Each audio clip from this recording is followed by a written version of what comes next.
ಇದು ಬೇರೆ ಇದೆ.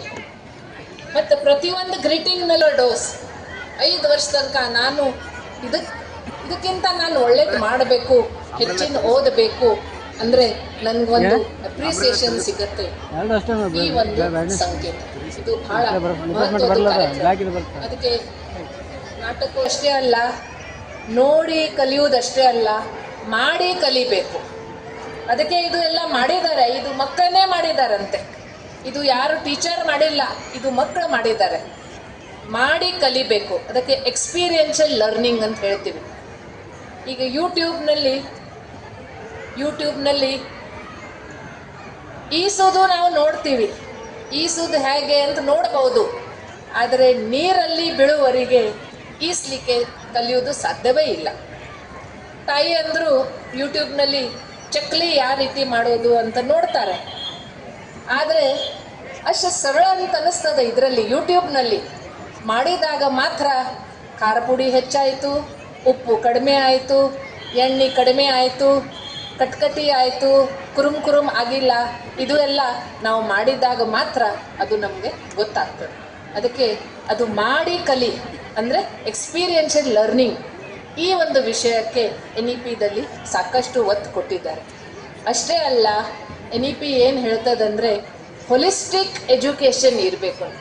ಹೊಲಿಸ್ಟಿಕ್ ಅಂದರೆ ಮಕ್ಕಳು ಆನಂದಮಯ ಒಂದು ವಾತಾವರಣದಲ್ಲಿ, ಉಲ್ಲಾಸದ ವಾತಾವರಣದಲ್ಲಿ, ಯಾವುದೇ ಒತ್ತಡ ಇಲ್ಲದೆ ಅಂಥ ಒಂದು ವಾತಾವರಣದಲ್ಲಿ ಮಕ್ಕಳು ಅವರು ಕಲಿಬೇಕು. ಭಾಳಿಷ್ಟ ಪುಸ್ತಕಗಳು ಶಾಲೆಗೆ ತಗೊಂಡು ಹೋಗೋದು, ವಾಪಸ್ ಮನೆಗೆ ತಗೊಂಡು ಬರೋದು, ಅದರಲ್ಲಿ ಮಕ್ಕಳಿಗೆ ಒತ್ತಡ ಮಾತ್ರ ಇರ್ತದೆ. ಆದರೆ ಕಲೀಲಿಕ್ಕೆ ಅವ್ರಿಗೆ ಆನಂದಮಯ ಆಗೋದಿಲ್ಲ. ಬೆಳಿಗ್ಗೆ ಸಾಯಂಕಾಲ ಎಷ್ಟೊತ್ತಿಗೆ ನಿಮ್ಮ ಶಾಲೆ ಮುಗೀತದೆ? 3:45. 3:45ಕ್ಕೆ ಗಂಟೆ ಹೊಡೆದಾಗ ಮಕ್ಕಳೆಲ್ಲರೂ ಎಷ್ಟು ಖುಷಿಯಿಂದ ಓಡ್ಕೋತ ಮನೆಗೆ ಹೋಗ್ತಾರೆ. ಆದರೆ ಬೆಳಿಗ್ಗೆ ಅವರು 9 ಗಂಟೆಗೆ ಬರುವಾಗ ಮಾತ್ರ ಅದೇ ರೀತಿ ಓಡ್ಕೋತ ಅವರು ಬರುವುದಿಲ್ಲ. ಅದು ಯಾಕೆ ಬರುವುದಿಲ್ಲ ಅಂದರೆ ಆನಂದಮಯ ವಾತಾವರಣ ನಾವು ನಿರ್ಮಾಣ ಮಾಡ್ತಾ ಇಲ್ಲ. ಆದರೆ ಇವತ್ತು ಪ್ರಿನ್ಸಿಪಲ್ ಅವ್ರದ್ದು ರಿಪೋರ್ಟ್ ಓದಿ ಮತ್ತು ಮಕ್ಕಳು ಎಲ್ಲರದು 8ನೇ ತರಗತಿ ವಿದ್ಯಾರ್ಥಿನಿಯರು ಎಷ್ಟು ಕಾನ್ಫಿಡೆನ್ಸ್ದಿಂದ, ಎಷ್ಟು ಆತ್ಮವಿಶ್ವಾಸದಿಂದ ಅವರು ಕಂಪೇರಿಂಗ್ ಮಾಡ್ತಾ ಇದ್ದಾರೆ. ಜೊತೆಗೆ 10th ಸ್ಟ್ಯಾಂಡರ್ಡ್ ಇವರು ನಮ್ಮ ಆಧ್ಯಾತ್ಮಿಕ ಕ್ಷೇತ್ರದಲ್ಲಿ ಸಾಗುವ ರೀತಿ ಒಳಗ ಇವತ್ತು MR ಗಾಂಗೇರ್ ಅವರು ಬಹಳ ಬಾಗಲಕೋಟೆ ಏನು ದೂರಿಲ್ಲ, 5-6 ಕಿಲೋಮೀಟರ್ದಲ್ಲಿ ನಗರದ ಸ್ವರೂಪ ಇದೆ, ನಗರದ ವಾತಾವರಣ ಇದೆ, ಅಲ್ಲಿ ಅವ್ರ ಸ್ಕೂಲನ್ನು ತೆಗಿಬಹುದಾಗಿತ್ತು. ಆದರೆ ನಿರ್ಲಿಕೇರಿ ಅದು 5 ಕಿಲೋಮೀಟರ್ ಒಳ ಪ್ರದೇಶದಲ್ಲಿ ಒಂದು ಶಿಕ್ಷಣ ಸಂಸ್ಥೆಯನ್ನು ತೆಗೆಯುವ ಮೂಲಕವಾಗಿ ಅವ್ರ ಕನಸಿತ್ತು. ನನಗೆ ಗೊತ್ತಿದೆ, PM ಗಾಂಧೀರ್ ಅವರು ನಾನು ಆಫೀಸ್ನಲ್ಲಿ ಬಂದಂಥ ಹೊತ್ತಿನಲ್ಲಿ ಅವ್ರಿಗೆ ಕುಮಾರ್ ನಾಯ್ಕರು ಈಗ MP ಆಗಿದ್ದಾರೆ ರಾಯಚೂರು, ಅವರು ನಮ್ಮ ಕಮಿಷನರ್ ಆಗಿದ್ರು. ಅವರಿಗೆ ಬಹಳ ಅವರೇ ಮಾಡಿದಂತಹ ರಾಷ್ಟ್ರಪಿತ ಗಾಂಧೀಜಿಯವರಾಗಲಿ ಅವ್ರ ಕನಸು ನನಸಾಗುವಂಥ ದಿಸೆಯಲ್ಲಿ ಮೇಡಮ್ ಅವರು ಇಲ್ಲಿ ಕ್ರಿಯೇಟಿವಿಟಿ ಅಂತ ಏನು ಇರ್ತದೆ ಅನ್ನೋದಕ್ಕೆ ಆ ಮಕ್ಕಳು ಮಾಡಿರುವಂಥ ಗ್ರೀಟಿಂಗ್ಸನ್ನು ತೋರಿಸಿದ್ರು ಅವರು. ನೋಡಿ, ಆ ಗ್ರೀಟಿಂಗ್ಸ್ ಹೆಸರು ಒಂದೇ, ಬಟ್ ಅವು ಮಾಡಿದಂಥ ರೀತಿ ಬೇರೆ ಬೇರೆ ಆಗಿರುವಂಥದ್ದು ಸೃಜನಶೀಲತೆ ಅಂತ. ಸಾಮಾನ್ಯದಲ್ಲಿ ಅಸಾಮಾನ್ಯತೆಯನ್ನು ಸಾಧಿಸೋದೇ ಕ್ರಿಯೇಟಿವಿಟಿ ಅಂತ ಕರಿತಾ ಇದ್ದೇವೆ. ಅದನ್ನು ಕೂಡ ಅವರು ಎತ್ತಿ ಹೇಳಿದರು.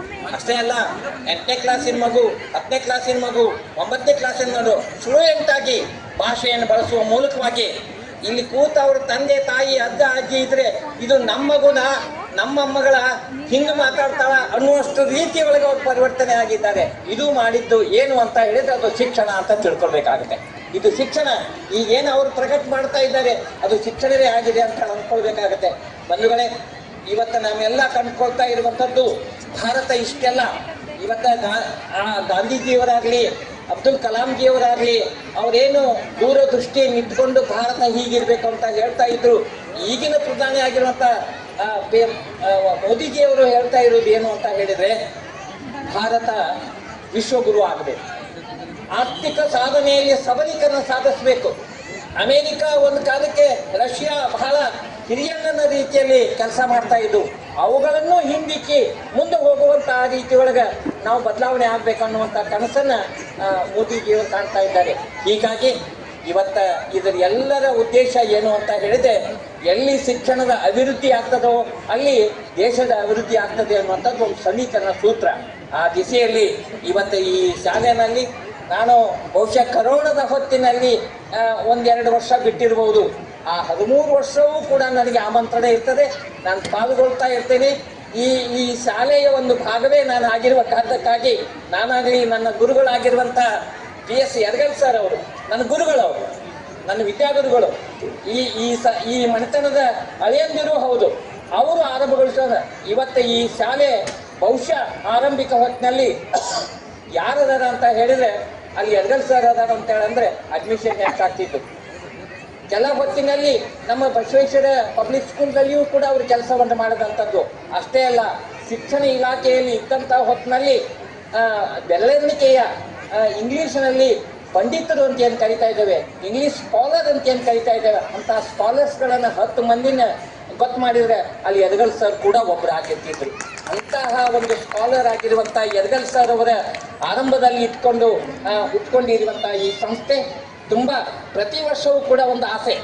ಈ ಸಲ ETV ಅಂತ ಬಹುಶಃ ಈಗದು ಇಲ್ಲ, ETV ಅವರು ವರ್ಷದ ಮಹಿಳೆ ಅಂತ ಒಂದು ಪ್ರಶಸ್ತಿ ಕೊಡ್ತು.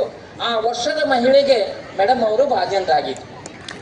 ಎಲ್ಲ ಆಲ್ರೌಂಡ್ ತುಂಬ ಎಲ್ಲ ದೃಷ್ಟಿಯಿಂದಲೂ ಕೂಡ ಆದರ್ಶ ಗೃಹಿಣಿಯಾಗಿ ಸಾಧನೆ ಮಾಡಿ ಅವರ ಆರಂಭ ಅಂತ ಹೇಳಿದ್ರೆ ಒಂದು ಬ್ಯಾಂಕ್ನಲ್ಲಿ ಕ್ಲರ್ಕ್ ಆಗಿ ಆರಂಭ ಅವರ ಜೀವನ.